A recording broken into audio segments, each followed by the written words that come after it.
Kalidad kan tubig sa Naga River bagsak sa standard kan DENR. Fecal coliform level sa nasambit na salog, minaabot subuot sa million microbiology test methods per liter. May pag-asa pa kayang magrahay ang kalidad kan tubig digdi. Aramuntas sa report ni Chris Novello.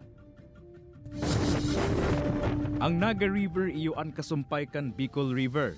Parte man inikat na lawig na historia kan syudad huli ta digdi pigigibo ang fluvial procession sa patron kan Bicol si Nuestra Señora de Peña, Francia.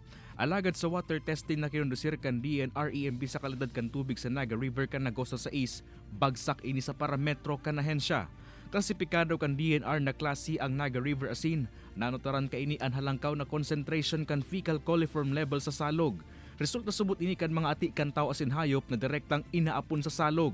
Nasa 100 yata si standard kan DNR. So nag-aabot po kita ng millions. Bagsak na po talaga siya. So pinundo siya kang DNR para tawaning dalan ang mga stakeholders na mag-action regarding naman. So naibalik siya sa kan 2020 si sampling sa fecal coliform, and yet from 2020 to the present still halanggaw pa mangyari ang concentration ng fecal coliform sa tuyang Naga River. Nadiskubre man kan senro na may mga kaharungan pa man giraray anday compliant sa standard na pigmamando kang Naga City Wastewater Management Ordinance.